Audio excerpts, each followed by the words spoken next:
Everyone. അപ്പം നമ്മൾ ഒരു വലിയൊരു ട്രിപ്പിന് പോകാൻ പോവാണ്. അതായത് നമ്മൾ നാട്ടിലേക്ക് പോകാൻ പോവാണ്. അപ്പം ഞാനിത് ശരിയാണ്, നമുക്ക് ഭയങ്കര സന്തോഷമുള്ളൊരു സമയമാണ്. പക്ഷേ ഇപ്പോഴത്തെ സിറ്റുവേഷൻ കാര്യങ്ങളൊക്കെ വെച്ചിട്ട് എല്ലാവർക്കും കുറച്ച് ടെൻഷൻ ആയിട്ടുള്ള ഒരു സമയമാണ്. കാരണം വാറും കാര്യങ്ങളൊക്കെ നടക്കുന്നുണ്ട്. അപ്പോൾ നമുക്കും ഇപ്പം അറിയില്ല നമ്മളുടെ ഫ്ലൈറ്റ് എത്രത്തോളം ലേറ്റ് ആവും എന്നുള്ളത്. കാരണം Frankfurt to Delhi, Delhi to Kochi, അങ്ങനെയാണ് ഫ്ലൈറ്റ് നമ്മൾ ഷെഡ്യൂൾ ചെയ്തിരിക്കുന്നത്. പക്ഷേ ഇപ്പം ഈ യുദ്ധത്തിൻ്റെ ഇഷ്യൂസൊക്കെ ഉള്ളതുകൊണ്ട് ചിലപ്പോൾ ഡിലേ കാര്യങ്ങളൊക്കെ, സെക്യൂരിറ്റി ചെക്കിങ് ഒക്കെ കൂടുന്നതുകൊണ്ട് ഡിലേ കാര്യങ്ങളൊക്കെ വരാൻ ചാൻസ് ഉണ്ട്. അപ്പോൾ എങ്ങനെയായിരിക്കും എന്നറിയില്ല. അതുകൊണ്ട് ഇപ്പം ഈ ഒരു ജേണി മിക്സ്ഡ് ഇമോഷൻസ് ആണ്. കാരണം ചിലപ്പോൾ നമ്മൾ കുറേ നേരം പോസ്റ്റ് ഇരിക്കേണ്ട വരും, അല്ലെങ്കിൽ ചിലപ്പോൾ എല്ലാം സ്മൂത്തായിട്ട് നടക്കും. എന്തൊക്കെ വന്നു കഴിഞ്ഞാലും ഇപ്പം ഈ ഒരു സിറ്റുവേഷൻ നമ്മുടെ രാജ്യത്ത് നടക്കുന്നത് നല്ല രീതിയിൽ അവസാനിക്കട്ടെ, അങ്ങനെയാണ് ഇപ്പോൾ പ്രാർത്ഥിക്കുന്നത്. അപ്പോൾ നമുക്ക് നമ്മുടെ ജേണി ഇവിടെ നിന്ന് സ്റ്റാർട്ട് ചെയ്യാം. നമുക്ക് ഇവിടെ നിന്ന് ഒരു ഇൻ്റർസിറ്റി ട്രെയിൻ എടുക്കണം. എന്നിട്ടാണ് നമ്മൾ ഫ്രാങ്ക്ഫർട്ട് എയർപോർട്ടിൽ എത്തുന്നത്. നമ്മുടെ പാക്കിംഗ് ഒക്കെ കഴിഞ്ഞു, ഇനി നമ്മൾ പോവാണ്. അപ്പം ഇനി നമുക്ക് പോകുന്ന വഴി കാണാം.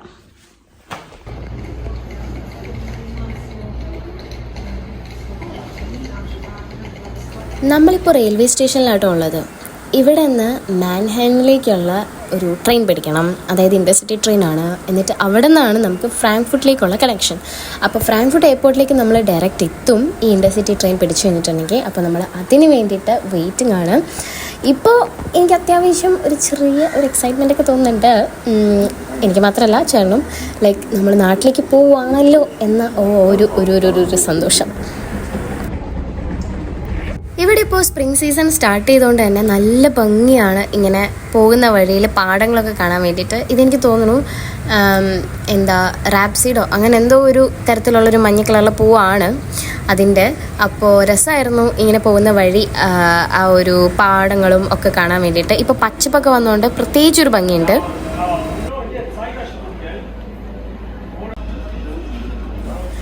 ഞാൻ ഈ വീഡിയോ എഡിറ്റ് ചെയ്യുന്നത് ഞാൻ നാട്ടിലെത്തിയതിന് ശേഷം കേട്ടോ. അതുകൊണ്ടാണ് എൻ്റെ സൗണ്ടൊക്കെ ഇങ്ങനെ അടഞ്ഞ് ഇരിക്കുന്നത്. കാരണം ക്ലൈമറ്റ് ചേഞ്ച് വന്നുകൊണ്ട് ഇപ്പം സൗണ്ടൊന്നും അത്ര അങ്ങോട്ട് പവർഫുള്ളായിട്ട് പുറത്തേക്ക് വരുന്നില്ല.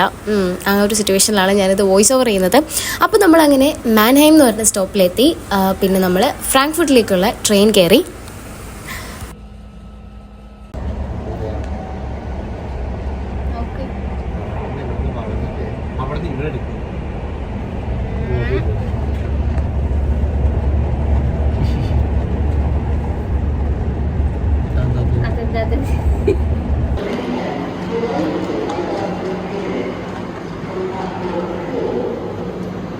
അങ്ങനെ ഇതാ നമ്മൾ ഫ്രാങ്ക്ഫർട്ട് ഫ്ലൂഗാഫനിൽ എത്തിയിരിക്കുകയാണ്. ഫ്ലൂഗാഫൻ എന്ന് പറഞ്ഞാൽ എയർപോർട്ട് എന്നാട്ടോ ഇവിടെ ജർമ്മനിൽ പറയാം. അപ്പം നല്ല രസമുണ്ടായിരുന്നു വന്നിറങ്ങിയപ്പോൾ തന്നെ കാണാൻ വേണ്ടിയിട്ട്. ഞാനിവിടെ ട്രെയിനിൽ വന്നിറങ്ങുന്നത് ആദ്യമായിട്ടാണ്. ഞാൻ ആദ്യമായിട്ട് ജർമ്മനിക്ക് വന്നപ്പോഴാണെങ്കിലും ഫ്രാങ്ക്ഫർട്ടിൽ വന്നിറങ്ങിയിട്ട് പിന്നെ ഫ്ലിക്സ് ബസ് എടുത്തിട്ടാണ് പോയത്. അപ്പോൾ അത് പുറത്തേക്ക് ഇറങ്ങിയാൽ മതിയായിരുന്നു. ഇങ്ങനെ അണ്ടർഗ്രൗണ്ടിൽ ട്രെയിൻ സ്റ്റേഷനിലൊന്നും വരേണ്ട ആവശ്യം ഉണ്ടായില്ല. അതുകൊണ്ട് ഞാനും ഈ ഒരു സ്ഥലമൊക്കെ ആദ്യമായിട്ടാണ് കാണുന്നത്. അപ്പോൾ നമ്മളങ്ങനെ പോകുന്ന വഴി ഇവിടെ കുറേ ഡ്യൂട്ടി ഫ്രീ ഷോപ്പുകളൊക്കെ ഉണ്ടായിരുന്നു. നമ്മൾ അത്യാവശ്യം നമ്മുടെ ബാഗൊക്കെ സാധനങ്ങളൊക്കെ വാങ്ങിച്ച് പാക്ക് ചെയ്തുകൊണ്ട് നമുക്കൊന്നും വാങ്ങിക്കാനുണ്ടായിരുന്നില്ല.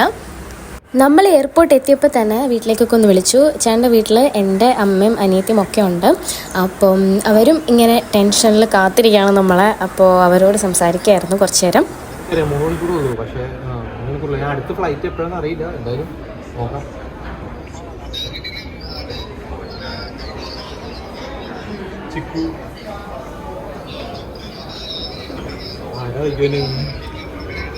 ആ കാണുന്നതാണ് കേട്ടോ നമ്മൾ പോകാൻ പോകുന്ന ഫ്ലൈറ്റ്. ഇപ്പോൾ എയർ ഇന്ത്യയാണ് നമ്മൾ ബുക്ക് ചെയ്തത്. ഇപ്പോൾ എയർ ഇന്ത്യയും വിസ്താര മെർജ് ചെയ്തുകൊണ്ട് വിസ്താരയുടെ ഫ്ലൈറ്റിലാണ് നമ്മൾ പോകാൻ പോകുന്നത്. ഇപ്പോൾ നിങ്ങൾക്ക് നോക്കിയാൽ കാണാം, അവർ ഫുഡൊക്കെ നമുക്ക് കഴിക്കാനുള്ള ഫുഡൊക്കെ ഇങ്ങനെ ലോഡ് ചെയ്തുകൊണ്ടിരിക്കുകയാണ്.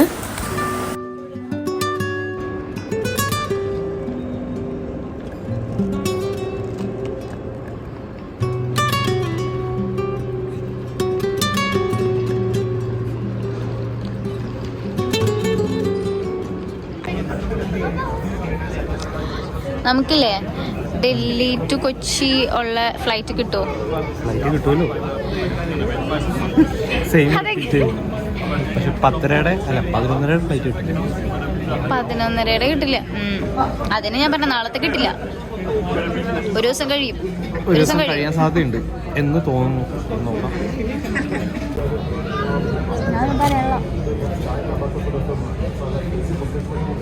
നമുക്ക് ഫ്ലൈറ്റ് കിട്ടുമോ? സെയിം ക്വസ്റ്റ്യൻ എന്നോട് ചോദിക്കണ്ട. വീട്ടിലെത്തിയിട്ട് എന്ത് ഫസ്റ്റ് പരിപാടി? ഒന്ന് പഠിച്ചേ. വീട്ടിലെത്തിയിട്ട് ഫസ്റ്റ് എന്താ പരിപാടി?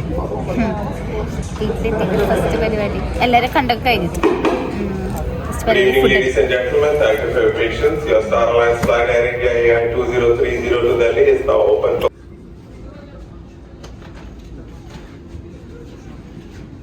അങ്ങനെ നമ്മളുടെ ഫ്ലൈറ്റ് ബോർഡ് ചെയ്തിരിക്കുകയാണ്. ഫ്ലൈറ്റിലേക്ക് കയറിക്കൊണ്ടിരിക്കുകയാണ്.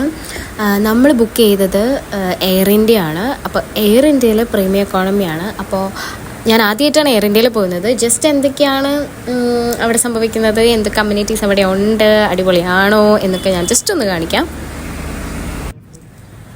എനിക്കെന്താ മെയിനായിട്ട് ഡിഫറൻസ് തോന്നിയെന്ന് വെച്ചിട്ടുണ്ടെങ്കിൽ ലെഗ് സ്പേസ് കുറച്ച് കൂടുതലുണ്ടായിരുന്നു. പിന്നെ കയറി ചെന്നപ്പോൾ തന്നെ അവിടെ ഒരു ചെറിയൊരു ബ്ലാങ്കറ്റും പിന്നെ വെക്കാൻ തരുന്ന ചെറിയൊരു ഹെഡ്ഫോണിൻ്റെ പാക്കറ്റും പിന്നെ ഒരു പില്ലോ ഉണ്ടായിരുന്നു, തലോണയും ഉണ്ടായിരുന്നു. പിന്നെ നമുക്ക് അത്യാവശ്യം നല്ലൊരു സ്ക്രീൻ ഉണ്ട്. അതൊക്കെയാണ് ഞാൻ കണ്ട പ്ലസ് പോയിൻറ്റ്സ് ജസ്റ്റ് കയറി വന്നപ്പോൾ തന്നെ. പിന്നെ അവർ കുറച്ച് കഴിഞ്ഞപ്പോൾ തന്നെ നമുക്കൊരു വെൽക്കം ഡ്രിങ്ക് കൊണ്ടു തന്നു. അതൊരു ഓറഞ്ച് ജ്യൂസ് ആയിരുന്നു. സോ അത് നമ്മൾ കടയിൽ നിന്നൊക്കെ വാങ്ങിച്ച് കുടിക്കുന്ന പോലെ അത്ര ആ ഒരു ടേസ്റ്റ് ഉണ്ട്. അത്ര എനിക്ക് ഫീൽ ചെയ്തോളൂ. ഭയങ്കര ടേസ്റ്റ് ഒന്നും എനിക്ക് ഫീൽ ചെയ്തില്ല.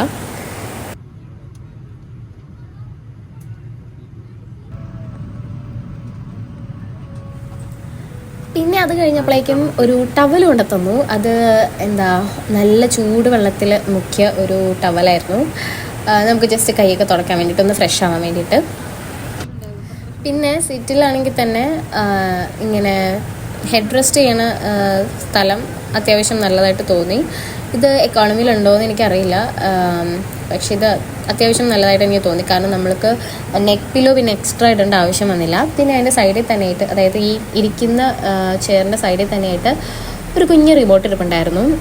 ഇവിടുത്തെ ബാക്കി ഈ ചെയറിൻ്റെ സൈഡിലുള്ള കാര്യങ്ങളൊക്കെ ബാക്കി കൺട്രോൾ ചെയ്യണതിന് വേണ്ടിയിട്ട്, പിന്നെ നമ്മുടെ ഫ്രണ്ടിലത്തെ സ്ക്രീൻ കൺട്രോൾ ചെയ്യണതിന് വേണ്ടിയിട്ട്, ലൈറ്റ്സ് അതിനൊക്കെ വേണ്ടിയിട്ടായിരുന്നു ആ ഒരു റിമോട്ട് അവിടെ കൊടുത്തിരുന്നത്. അങ്ങനെ ഇരുന്നപ്പോഴേക്കും നമുക്ക് മെനു കാർഡ് എത്തി. ഫ്ലൈറ്റ് കയറിയിട്ട് മെനു കാർഡ് നോക്കിയിട്ട് ഫുഡ് നമുക്ക് വരുന്നത്, ഐ മീൻ കഴിക്കുന്നത് ആദ്യമായിട്ടായിരുന്നു. അപ്പം പ്രത്യേകിച്ചൊന്നുമില്ല, നമുക്ക് അതിനകത്ത് നോൺ വെജ് അല്ലെങ്കിൽ വെജ് ഓപ്ഷൻ ചൂസ് ചെയ്യാമെന്ന് മാത്രമേ ഉണ്ടായിരുന്നുള്ളൂ. അല്ലാണ്ട് നോൺ വെജിന് തന്നെ ഒരുപാട് ഓപ്ഷൻസ് അങ്ങനെ ഉണ്ടായിരുന്നില്ല. നോൺ വെജ് ഒരു ഓപ്ഷൻ, വെജ് ഒരു ഓപ്ഷൻ, പിന്നെ കുറച്ച് ഡെസേർട്ട് എന്തായിരിക്കും, സ്റ്റാർട്ടേഴ്സ് എന്തായിരിക്കും, അങ്ങനെയുള്ളൊരു ഓവർവ്യൂവും കൂടി അതിനകത്ത് ഉണ്ടായിരുന്നു.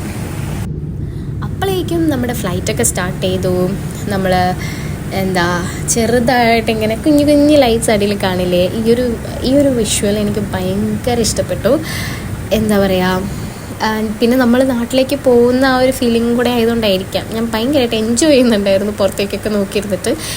ആ ഫ്ലൈറ്റ് ടേക്ക് ഓഫ് ചെയ്യുന്ന സമയത്ത് എനിക്ക് ചെറിയൊരു പേടി ഉണ്ടെങ്കിലും, പേടിയല്ല, അത് നമ്മുടെ ഒരു ആ ഒരു ഇൻക്ലിനേഷൻ നമുക്ക് പെട്ടെന്ന് അങ്ങോട്ട് മനസ്സിലാവുമല്ലോ. അപ്പോൾ ആ ഒരു ബുദ്ധിമുട്ടുണ്ടായിരുന്നെങ്കിലും പിന്നെ എല്ലാം സ്മൂത്താണ്. പിന്നെ നമ്മളത്ര അറിയുന്നില്ല. പിന്നെ എന്തെങ്കിലും ജേർക്കിംഗ് ഒക്കെ വന്നാൽ മാത്രമേ നമ്മൾ അറിയുന്നുള്ളൂ. സോ ജേർണിയൊക്കെ അത്യാവശ്യം നല്ലതായിരുന്നു.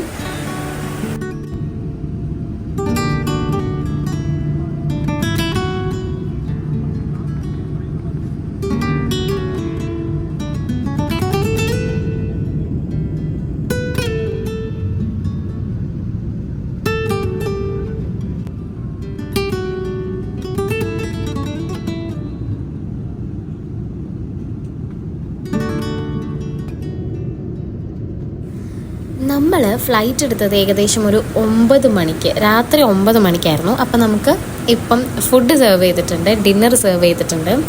ഞാനെടുത്തത് ഒരു ചിക്കൻ കറി റൈസ് ആയിട്ടുള്ള ഒരു ഓപ്ഷനാണ്. അതിൻ്റെ കൂടെ കോളിഫ്ലവറിൻ്റെ ഒരു കറിയും കൂടെ ഉണ്ടായിരുന്നു. പിന്നെ ഒരു ബണ്ണും ബട്ടറും അതേപോലെ ഒരു സ്റ്റാർട്ടർ ഉണ്ടായിരുന്നു. അത് കുറച്ച് പൈനാപ്പിളൊക്കെ ഇട്ട് സംഭവം എനിക്ക് കറക്റ്റായിട്ട് മനസ്സിലായില്ല അത് എന്ത് സംഭവമാണെന്ന്. പിന്നെ ഒരു ഡെസേർട്ട് ഉണ്ടായിരുന്നു. പിന്നെ മെയിനായിട്ട് എടുത്ത് പറയുന്നത് ഇവിടെ കട്ട്ലറീസ് ഒക്കെ നമുക്ക് സ്റ്റീലിൻ്റെയാണ് തന്നെ, അല്ലെങ്കിൽ സാധാരണ നമുക്ക് മരത്തിൻ്റെയാണ് തരാറ്. പിന്നെ ചേട്ടനെടുത്തതെന്ന് വെച്ചിട്ടുണ്ടെങ്കിൽ ഒരു ചിക്കൻ സ്റ്റേക്കും പിന്നെ കുറച്ച് മാഷ്ഡ് പൊട്ടറ്റോയും കുറച്ച് വെജിറ്റബിൾസും ഒക്കെ കൂടെ ഉണ്ടായിട്ടുള്ളൊരു സംഭവമാണ്. അപ്പം സ്റ്റാർട്ടർ ഞാൻ കഴിച്ചു നോക്കി. ഒരു ചാട്ട് മസാലയുടെ ടേസ്റ്റായിരുന്നു. എനിക്ക് അത്ര അങ്ങോട്ട് ഇഷ്ടപ്പെട്ടില്ല. ചിലപ്പം പലർക്കും പല ഇഷ്ടങ്ങളായിരിക്കുമല്ലോ. എനിക്കങ്ങനെ ആ ഒരു ചാട്ട് മസാല ടേസ്റ്റ് അത്ര ഇഷ്ടമല്ല. പക്ഷെ ഓവറോൾ പറയുകയാണെങ്കിൽ റൈസ് നല്ല ഡ്രൈ ആയിരുന്നു. അതേപോലെ ഫുഡ് അത്ര നമുക്ക് അങ്ങോട്ട് പിടിച്ചില്ല. അതെനിക്ക് മാത്രം തോന്നിയതല്ല, ചേട്ടനും തോന്നിയായിരുന്നു. അതുകൊണ്ടാണ് ഞാൻ പറഞ്ഞത്. ചിലപ്പം അവർക്കത് കറക്റ്റായിട്ട് അറേഞ്ച് ചെയ്യാൻ പറ്റിയില്ലായിരിക്കാം. കാരണം എല്ലാം ഇങ്ങനെ തണുത്തിരിക്കുകയായിരുന്നു, ഒന്നിനും ഒരു ചൂടോ ഒന്നും ഉണ്ടായിരുന്നില്ല. അപ്പം പക്ഷെ നമുക്ക് നന്നായിട്ട് വിശക്കുന്നുണ്ടായതുകൊണ്ട് നമ്മളത് കുറച്ചൊക്കെ കഴിച്ചു, അഡ്ജസ്റ്റ് ചെയ്തു. ബട്ട് എല്ലാം കുറച്ച് ഡ്രൈ ആൻഡ് കുറേ നേരം ഇരുന്ന പോലെയാണ് നമുക്ക് തോന്നിയത് ആ ഫുഡൊക്കെ. അങ്ങനെ ഫുഡൊക്കെ കഴിച്ച് കഴിഞ്ഞ് നമ്മളിങ്ങനെ ചുമ്മാ ഇരുന്നപ്പോഴാണ് ഞാൻ ഓർത്തത് നമുക്കൊരു വെൽക്കം കിറ്റ് കിട്ടിയിട്ടുണ്ടായിരുന്നു. പക്ഷെ ഞാനത് ഓപ്പൺ ചെയ്തിട്ടുണ്ടായിരുന്നില്ല. അപ്പോൾ നമുക്ക് അതിപ്പോൾ ഓപ്പൺ ചെയ്യാം. നല്ലൊരു ക്യൂട്ട് ബാഗായിരുന്നു. അതിൻ്റെ ഉള്ളിൽ ഒരു സോക്സ് ഉണ്ടായിരുന്നു, അതേപോലെ മോയ്സ്ചറൈസർ ഉണ്ടായിരുന്നു, ഹാൻഡ് ക്രീം ഉണ്ടായിരുന്നു. മോയ്സ്ചറൈസർ അല്ല, ഹാൻഡ് ക്രീമാണ്.